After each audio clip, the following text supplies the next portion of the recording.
All right, let's talk about something I think we've all fallen for.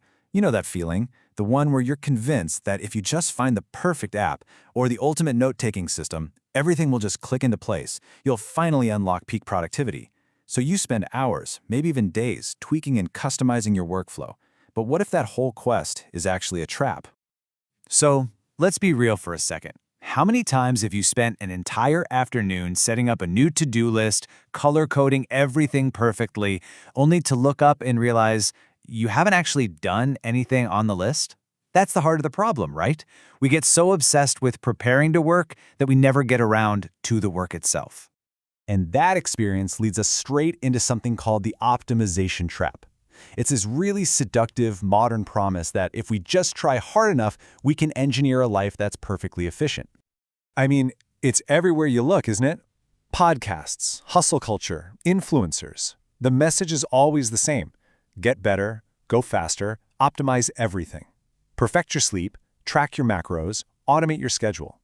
There's this constant, relentless pressure to become a more productive version of yourself. But check this out. This quote from a Reddit user just hits the nail on the head. It perfectly captures the paradox. We chase productivity to make our lives better, right? But the obsession itself can make us neurotic, irritable, and just miserable. The very tool we're using to improve our lives ends up making them worse. Now, this isn't just a hunch or a feeling. There's actual science that explains why our brains totally short-circuit with this constant demand to find the best. The truth is, we are just not wired for the infinite number of choices we face every single day. Okay, so the first big concept here is decision fatigue. The easiest way to think about it is that your willpower is like a muscle. Every single choice you make, what to wear, what to eat, which email to answer first, it's like doing a rep at the gym. And just like a muscle, it gets tired. The more decisions you make, the weaker your decision-making becomes. And if you want to see a wild, real-world example of this, look no further. A famous study looked at parole board judges, and what they found was kind of shocking. In the morning, when the judges were fresh, prisoners had about a 70% chance of getting parole.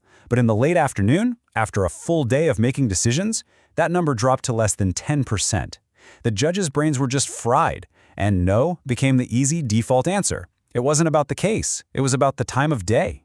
So the second big idea is the paradox of choice. We all assume that more options are a good thing, more freedom, right? More chances to find the perfect fit. But the research shows the exact opposite is true.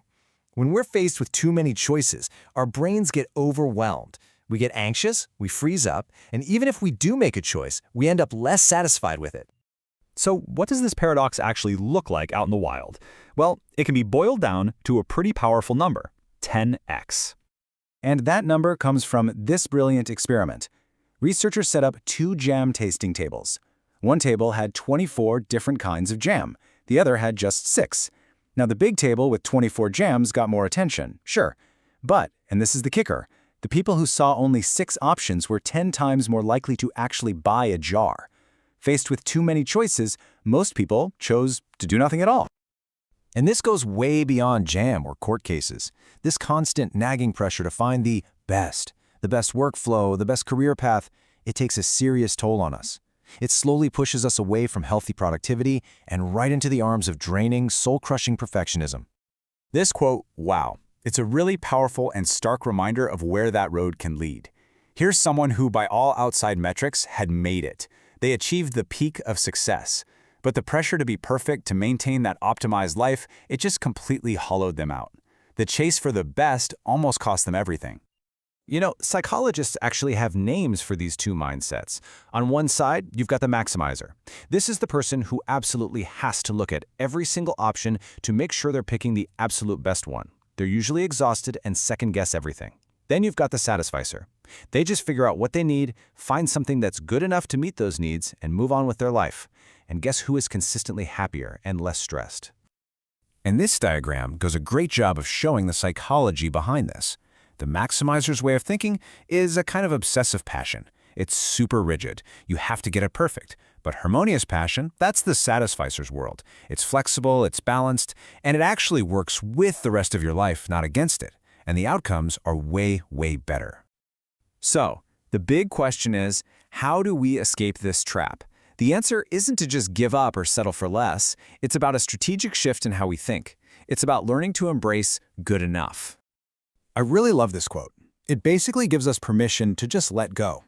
This idea of perfect that we chase, it's not real. It's an impossible standard. And if even the absolute best possible outcome is still, in a way, just a form of good enough, we can save ourselves a ton of time and energy by just aiming for that from the start. And that's the core of it right there. The real path to being more productive and honestly more happy is to consciously shift from being a maximizer to a satisficer. Stop asking what's the absolute best and start asking what's good enough to let me move forward. So how do you actually put this into practice?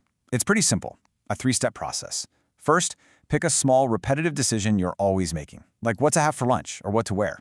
Second, just find a solution that works. Not perfect, just good enough. And third, this is the most important part. Make it your default. Automate it. Stop wasting brain power on it every single day. This is exactly why people like Steve Jobs or Barack Obama famously wore the same thing almost every day. They weren't being boring. They were being strategic.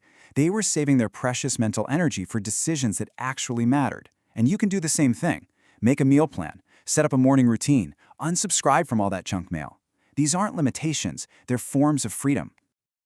Okay, so let's bring it all together. We've seen how this hunt for the perfect workflow is actually a trap, fueled by decision fatigue and the paradox of choice. It turns us into unhappy maximizers. So if you take one thing away from all this, let it be this. Stop tweaking and start doing. Real, meaningful progress comes from action itself, not from endlessly perfecting the tools you think you need to take that action. And I'll just leave you with this final question to think about. What is one thing in your life, one system, one tool, one tiny decision that you can just decide is good enough for now? What can you stop perfecting this week so you can finally start achieving?